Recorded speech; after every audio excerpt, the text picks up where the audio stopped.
So, apparently, Kendrick is just getting all these rappers in a tizzy over being chosen to perform at the Super Bowl. The latest, and Wayne apparently has gone into the booth. Haven't heard yet what he's dropping, but he apparently went in the booth because he had some things to say. And now, Birdman is not only in a tizzy, he is making outright threats. He is saying he is coming for everybody's neck. Jay-Z and Kendrick at the top of the list if Kendrick performs Not Like Us at the Super Bowl halftime show. Now, I have my own thoughts on why that is the most ridiculous thing I have heard this year, and that's saying a lot because 2024 has been one hell of a year. But I'm going to let the Petty Show break down exactly why Birdman has lost his entire mind with these threats. But how exactly does Birdman plan to force Jay-Z and Roc Nation to respect him and his crew? Is he sitting on some major dirt he's threatening to air out? Or is he just bluffing? Well, many insiders have come forward over the years accusing Roc Nation of moving shady behind the scenes.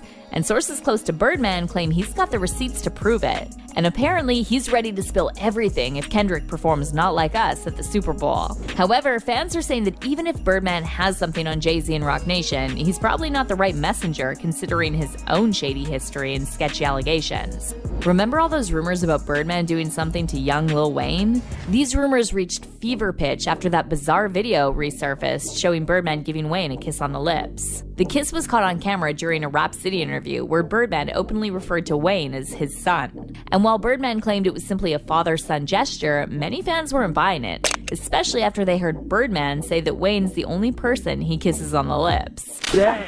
Yo, baby, they want to see the grill. They got to show. They want to see the. Yeah. I ain't tripping. I put all this in my mouth for a reason. I got 100 plus. I got 15 carats. You understand? You won't see them. They big and they swole. So when you kiss, I gotta ask, ladies. I got y'all up here. So when you kiss a girl, right? Hey, I'm the only person he kissed. I got y'all up here. So when you kiss a girl, right? Hey, I'm the only person he kissed. That's how I roll. That's nobody else, man. We roll like that. Okay, now. Ain't no freak. Okay, we just roll like that. That's my son. I raised him, you heard? I'm gonna leave that one alone. Manny. Yes, what's darling. up, Manny? The internet ran wild with theories after this clip resurfaced, and while some were saying it was a cultural misunderstanding, others argued there was something more sinister going on. The situation spiraled further when rumors started circulating that Birdman had been manipulating Wayne from a young age. Remember, Wayne joined Cash Money at just 11 years old and signed a contract before he even hit his teens. No, baby. What would you do with an extra $100? He's a millionaire from the streets. And in New Orleans, that name way before there was rap, before there was a Cash Money Records, that name held weight. My mama went to school with him. My mama was so scared for me to even be involved with him. Wow. You know what I mean? All she would say was like, boy, that boy was 14 with $1 million. And she was scared of him. And as time passed, Wayne himself began to openly talk about feeling trapped under Birdman's control. When Wayne filed a $51 million lawsuit against Birdman in 2015 over unpaid royalties, his accusations gave fans more to latch onto. Wayne even alleged that Birdman had kept him in a slave contract for years, which many fans saw as the confirmation of the unhealthy dynamics of their relationship. I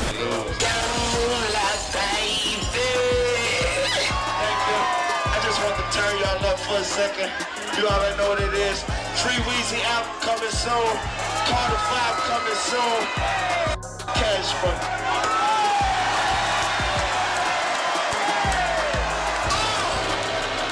And if we're talking about skeletons in Birdman's closet, we can't ignore the way he treated his artists. The way Birdman allegedly exploited the talents of the artists on his label, especially during the 90s and 2000s, is super messy. And Wayne isn't the only artist who accused Birdman of shady business practices. There are many other examples of artists who claim Birdman either didn't pay them what they agreed on, mismanaged their contracts, or simply walked away from business deals without delivering on promises. One of the most high-profile examples of of this was former Cash Money star Turk, who claimed Birdman mismanaged his career and left him hanging during his prison sentence. We tried to work this situation out for 2 years, and it came to a point where, enough was enough. And we at where we at today, man, you know what I'm saying? So I'm just waiting. Hopefully, man, they'll be giving me a call or my attorneys a call, because I ain't talked to them since.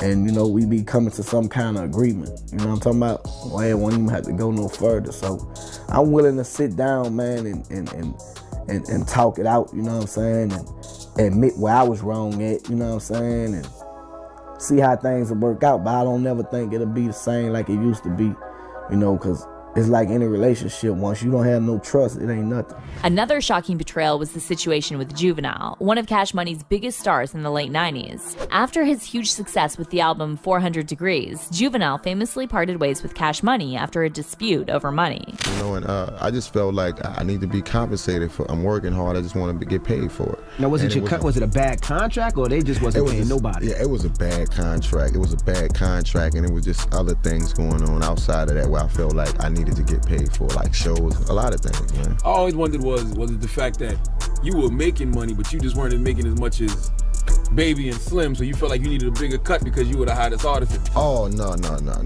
You wasn't getting nothing at all. Man, my contract was for life, and I had to work my heart out. Yeah, I had to work my heart out for nothing. So it was way bigger than that. Everybody had the same reason. It's just I was the one up on them first. Yeah, Wayne had beef. I was warning them, and I think that kind of made it bad for me too, because then they didn't want me around. After that, like, okay, you putting these ideas. Gone, and then so it's cool. Juvenile later publicly called Birdman out for being greedy and claimed that Birdman had stolen money from him. This move by Juvenile left a massive blow to Cash Money's reputation, and fans started questioning Birdman's ability to maintain any meaningful relationship with his artists. And get this, Juvenile also called out Birdman for kissing Wayne on the mouth. I got Wacko, I don't even look at him like that. Wayne, I look at him like a little boy. Because look at what kind of cat gonna go on national TV and kiss a cat that ain't his dad and call him his dad? You know what I mean?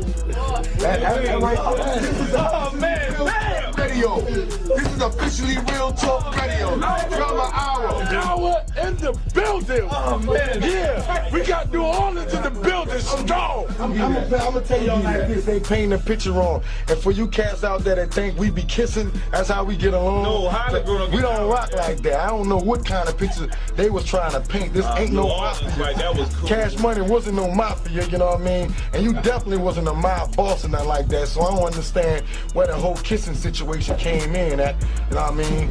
And then there was Manny Fresh, the iconic producer who made Cash Money what it is. Manny Fresh was instrumental in shaping the label's sound during its rise, but the public fallout between him and Birdman was ugly. Rumors swirled about Fresh being unfairly compensated for his work, and the producer was allegedly pushed out of the label by Birdman's manipulative business tactics. You spoke about Baby Birdman not paying you out your royalties. Did the money situation ever get worked out? That's what we going through right now. Like, we back at that point. It was one time that was done. Now we back at that. And I wish it didn't have to be that way, but it's got to be that way because, even prior to right now, us speaking, they still selling music that, it's got my name on it. And as an artist, I'm going to always want that. Like, that's mine. That's earned. That's deserved. You worked hard for it. Exactly.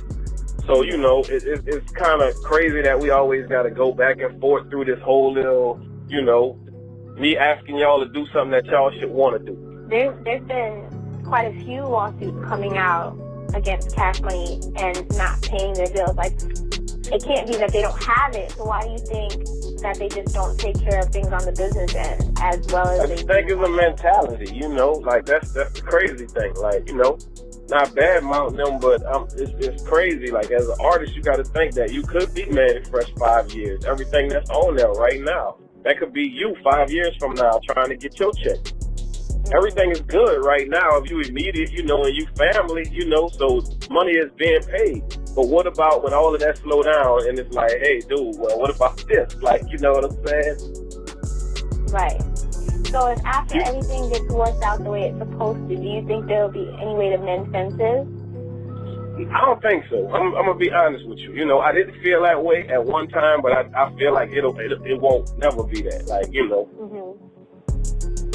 Because I think it's a level of respect. Like, I mean, come on, like, you know, it's not me tooting my own horn or whatever, but I'm like, you wouldn't exist if I wouldn't have did what I did.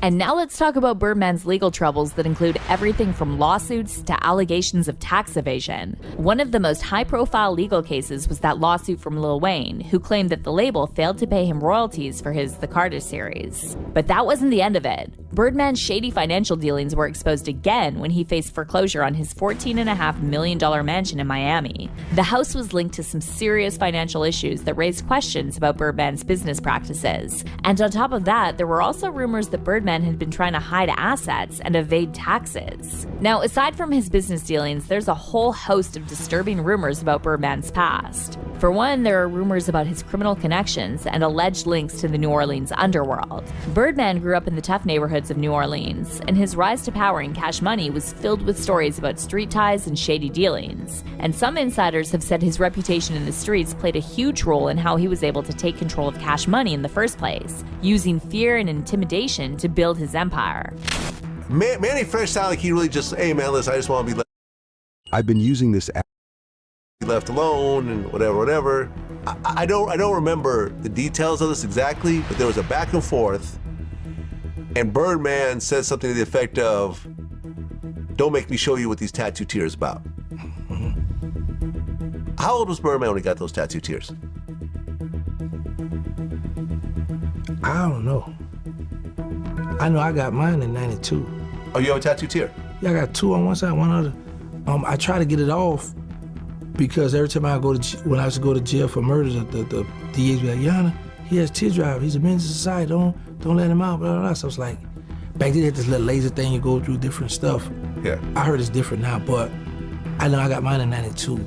So I don't know when when he got his. Do you always remember him having tattoo tears? No. No. They came later then. I mean, tattoo tears mean different things for different people. No, in my city mean bodies. Bodies? Yes. Okay. Anybody getting tattooed teardrops in my city, they got bodies.